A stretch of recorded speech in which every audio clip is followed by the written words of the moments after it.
আসসালামু আলাইকুম ওয়া রাহমাতুল্লাহি ওয়া বারাকাতুহু। আলহামদুলিল্লাহ নাহমাদুহু ওয়া নুসাল্লি আলা রাসূলিহিল কারীম আম্মা বা'দ। সুপ্রিয় নিবন্ধন প্রত্যাশী ভাই বোন, আশা করি আপনারা সবাই ভালো আছেন। আলহামদুলিল্লাহ আল্লাহর অশেষ মেহেরবানিতে আমিও ভালো আছি। তো আপনাদেরকে আমি বলেছিলাম যে আমার এই চ্যানেলে, ইউটিউব চ্যানেলে নিয়মিত ভিডিও পাবেন ইনশাল্লাহ, এবং ফেসবুক পেজে। তো আজকে আপনারা জানেন যে সপ্তম ধাপের কিন্তু 18তম যে ভাইবা চলতেছে, এটা কিন্তু সপ্তম ধাপের ভাইবা লিস্ট প্রকাশ করা হয়েছে। তো আজকে আমি একটা গুরুত্বপূর্ণ বিষয় নিয়ে আসছি, যে এখানে সপ্তম ধাপের যে বিষয়টা মানে ভাইবা লিস্টটা প্রকাশ করা হয়েছে, সেটা হচ্ছে প্রায় 18টা সাবজেক্ট রয়েছে এর মধ্যে। তো এই সাবজেক্টগুলোতে যে কতজন ভাইবা প্রার্থী কোন বিষয়ে আছে, এবং পঞ্চম গণবিজ্ঞপ্তিতে আপনার সেই বিষয়ে কতজনকে নিয়োগ দেওয়া হয়েছিল, এবং নিয়োগ দেওয়ার পরে কতটি শূন্যপদ আছে, এবং ষষ্ঠ গণবিজ্ঞপ্তিতে কতটা শূন্যপদ থাকবে, আমি মনে করি যে এই ভিডিওটা দেখলে আপনার বিষয়ে সম্পূর্ণ একটা স্বচ্ছ ধারণা পাবেন ইনশাল্লাহ। তাই ভিডিওটি না টেনে সম্পূর্ণ আমার সাথে থাকবেন ইনশাল্লাহ। যারা আমার চ্যানেলটি সাবস্ক্রাইব করেছেন তাদেরকে অসংখ্য ধন্যবাদ, আর যারা এখনই করেন নাই তারা অবশ্যই সাবস্ক্রাইব করবেন। তো চলুন মূল ভিডিওতে যাই। এখানে আমি যে বিষয়টি নিয়ে আলোচনা করেছি, যে আপনাদের যে কলেজ লেভেলের যে ভাইবাটা, এটা কিন্তু শুরু হবে, আমি আপনাদেরকে আগে বলেছিলাম যে 19 অথবা 20 মার্চ থেকে শুরু হতে পারে। তো এটা কিন্তু আপনাদের স্কুল লেভেলের 18তম ভাইবা যেটা, এটা কিন্তু 17 তারিখে শেষ, 18 তারিখে শেষ। আপনাদের এখানে কলেজের ভাইবা শুরু হবে 19 মার্চ থেকে। 19 মার্চ 2025 থেকে কিন্তু আপনাদের এখানে কলেজের ভাইবা শুরু।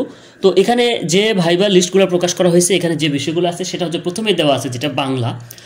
তো এই বাংলা আর এই যে আপনাদের কলেজ বিষয়ে যারা 18তমতে ভাইভাতে আপনারা উত্তীর্ণ হয়েছেন, লিখিততে উত্তীর্ণ হয়েছেন, যারা ভাইবা দিবেন, আসলে তাদের কেমন চাকরির সম্ভাবনা আছে, এই বিষয় নিয়ে আমি ভিডিওর শেষে কিছু কথা বলবো। তো এখানে যে বাংলা বিষয় দেওয়া আছে 1 নাম্বার, যেটা এখানে কিন্তু আপনারা দেখতে পাচ্ছেন যে 401 নাম্বার কোড। এখানে ভাইবা প্রার্থী কিন্তু হচ্ছে 2019 জন। আর পঞ্চম গণবিজ্ঞপ্তিতে আপনাদের এই কলেজ লেভেলে বাংলা বিষয়ে কিন্তু শূন্যপদ ছিল 606টি। তো সেই তুলনায় কিন্তু দেখা যাচ্ছে এখানে অনেক পদ, মানে অনেকজন প্রার্থীকে টিকানো হয়েছে। তো পঞ্চম গণবিজ্ঞপ্তির পর যে শূন্যপদ থেকে গিয়েছিল, অর্থাৎ 606 জন প্রার্থী হলেও এখানে সনদায় খুব কম ছিল, তাই এখানে নিয়োগ পেয়েছিল মাত্র 351 জন নিয়োগ দেওয়া হয়েছিল, তারা নিয়োগ পেয়েছিল। তো এই যে নিয়োগ পাওয়ার পরে কিন্তু 351টি শূন্যপদ থেকে গিয়েছিল, অর্থাৎ বাকি যে পদ থাকে এই কয়টা পদে তাদেরকে প্রার্থীদেরকে নিয়োগ দেওয়া হয়েছিল। তো এখানে আমি একটা সম্ভাব্য শূন্যপদ যেটা দিয়েছি, সেটা হচ্ছে যে যেহেতু 18তম নিবন্ধনের ভাইবা কার্যক্রম চলমান রয়েছে, এটার রেজাল্ট হওয়ার পরে মেধা তালিকায় অন্তর্ভুক্ত হবে, তারপরে কিন্তু আপনাদের গণবিজ্ঞপ্তি আসবে। তো সে পর্যন্ত যদি তারা নতুন করে আবার শূন্যপদ নেয়, তাহলে এখানে শূন্যপদ কিছুটা বাড়বে, সেটা 500 থেকে আরও, বা হয়তো এটা সম্ভাব্য শূন্যপদ, ষষ্ঠ গণবিজ্ঞপ্তির জন্য সম্ভাব্য শূন্যপদ, সেখানে হয়তো বা হইতে পারে এরকম আপনার 500, হয়তো আর 100 বেশি হতে পারে, সর্বোচ্চ বড় জোর এরকম 600 এরকম হইতে পারে, তার বেশি আমার মনে হয় না এখানে শূন্যপদ থাকবে। তো এখানে কিন্তু বিশাল সংখ্যক একটা প্রার্থী ডিফারেন্স দেখা যাচ্ছে শূন্যপদের তুলনায়। এটা কিন্তু সম্ভাব্য একটা শূন্যপদ।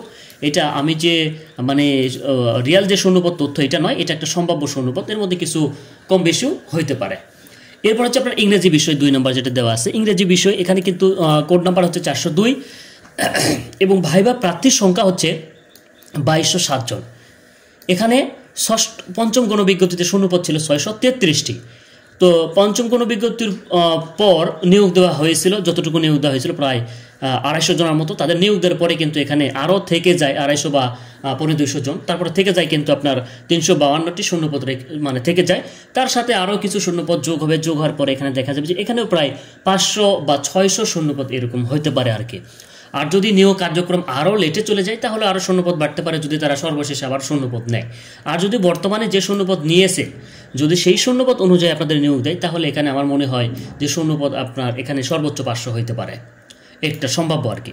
এরপর হচ্ছে আপনার এখানেও কিন্তু একটা বিশাল প্রার্থীর মানে ঠিকানা হয়েছে ভাইবা প্রার্থীতে, মানে ভাইবা প্রার্থী হয়েছে প্রায় 2207 জন, সেখানে কিন্তু শূন্যপদ থাকবে 500 বা 600, এরকম একটা বিশাল ডিফারেন্স থেকে যাচ্ছে। এরপর অর্থনীতিতে আপনার 403 নম্বর কোড, বিষয় কোড, এখানে কিন্তু 439 জন মানে ভাইবা প্রার্থী লিখিততে ঠিকানা হয়েছে, ভাইবা প্রার্থী হয়েছে 439 জন। এখানে আপনার 168টি শূন্যপদ ছিল পঞ্চম গণবিজ্ঞপ্তিতে। শূন্যপদ পূরণ হওয়ার পরে পঞ্চম গণবিজ্ঞপ্তির পরে থেকে যায় 46টি পদ। এই 46টি পদ থেকে যায় এখানে আরও ধরুন যে এর সাথে হয়তো আরও 100টা পদ শূন্য পদ যুক্ত হইতে পারে, হওয়ার পরে বড় জোর এখানে আমার মনে হয় যে 150টি শূন্যপদ হইতে পারে, তার বেশি হওয়ার সম্ভাবনা নাই। যদিও গণবিজ্ঞপ্তি একই কথা, যদি পিছিয়ে যায় তাহলে এখানে শূন্যপদ কিছুটা বাড়তে পারে। এরপর হচ্ছে আপনার 4 নম্বরে দেখেন যে 4 নম্বর যেটা দেওয়া আছে রাষ্ট্রবিজ্ঞান। তো রাষ্ট্রবিজ্ঞানে কিন্তু এখানে শূন্যপদ আছে। রাষ্ট্রবিজ্ঞানে আপনাদের হচ্ছে যে 404 নম্বর কোড, এখানে কিন্তু 1021 জন ভাইবা প্রার্থী রয়েছে, অর্থাৎ লিখিত পরীক্ষায় 18তম নিবন্ধনের লিখিত পরীক্ষায় কিন্তু 1021 জন প্রার্থী মানে এখানে পাশ করেছে। তো এখানে কিন্তু 304টি শূন্যপদ ছিল পঞ্চম গণবিজ্ঞপ্তিতে। পঞ্চম গণবিজ্ঞপ্তিতে কিন্তু শূন্যপদ 304টি ছিল। এই পঞ্চম গণবিজ্ঞপ্তি কিন্তু অনেক লেটে আসছিল, 2022 সালে কিন্তু চতুর্থ গণবিজ্ঞপ্তি হয়েছিল, 23 সালের শেষের দিকে কিন্তু গণবিজ্ঞপ্তি পঞ্চম গণবিজ্ঞপ্তি হয়েছিল। তো আমার মনে হয় না যে এই পঞ্চম গণবিজ্ঞপ্তিতে যতগুলো শূন্যপদ ছিল ষষ্ঠ গণবিজ্ঞপ্তিতে এতগুলো শূন্যপদ থাকবে, এর সাথে কিছু কম থাকতে পারে। তো সেখান থেকে আমার একটা আইডিয়া বা ধারণা করেছি আমি, এখানে কিন্তু 173টি শূন্যপদ থেকেই যায়, তার সাথে আরও 100 বা 150 যদি যোগ হয় তাহলে কিন্তু এখানে সর্বোচ্চ 250 থেকে 300টি শূন্যপদ হতে পারে, এর বেশি শূন্যপদ আমার মনে হয় না এখানে হবে। তো যদি 250 বা 300টি শূন্যপদ হয় তাহলে এখানে কিন্তু রাষ্ট্রবিজ্ঞানে একটা বিশাল ডিফারেন্স থেকে যাচ্ছে, অর্থাৎ এখানে কিন্তু অনেক প্রার্থীর চাকরি হবে না। যদি এখানে মানে গুটি কয়েকজনকে যদি ভাইবা থেকে বাদ দেওয়া হয়, 95% যদি পাস করানো হয়, তাহলে কিন্তু এখানে অনেক একটা ডিফারেন্স থেকে যাচ্ছে। তো এরপরে দেখুন যে আপনার 5 নাম্বার যেটা, 5 নম্বরে হচ্ছে আপনার ইতিহাস। তো ইতিহাসে কিন্তু 405 নম্বর কোড, এখানে কিন্তু 337 জনকে ভাইবা প্রার্থী রয়েছেন, 337 জনকে কিন্তু লিখিত পরীক্ষায় টিকানো হয়েছে।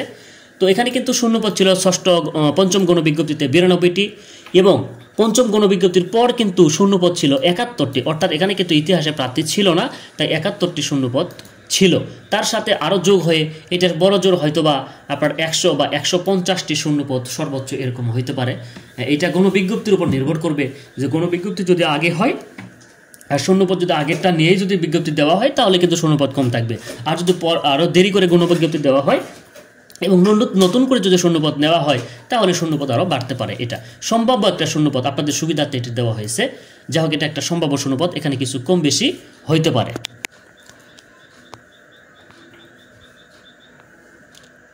তো এরপরে যেটা দেওয়া আছে সেটা হচ্ছে যে আপনারা এখানে দেখতে পাচ্ছেন যে আমার এই একটা ভিডিওতে হয়তোবা আমার এই শূন্যপদ শেষ হবে না, কারণ আমি ভিডিওটা বড় করতে চাই না। পরবর্তী ভিডিও আমি এইটাতে আপনারা লাইক শেয়ার কমেন্ট করে রাখবেন, ইনশাল্লাহ আমি পরবর্তীতে আজকে যতটুকু সম্ভব হবে সেই কটা সাবজেক্ট দিব, এবং পরবর্তী ভিডিওতে বাকি বিষয় যেগুলো আছে সেগুলোও শূন্যপদ দেব ইনশাল্লাহ।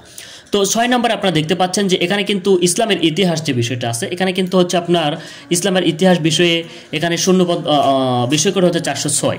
তো এখানে কিন্তু শূন্যপদ আপনার এখানে কিন্তু প্রার্থী ঠিকানা হয়েছে 1109 জন, 195 জন শূন্যপদ ছিল পঞ্চম গণবিজ্ঞপ্তিতে, পরবর্তীতে কিন্তু এখানে আপনার হচ্ছে 60টি শূন্যপদ থেকে যায়।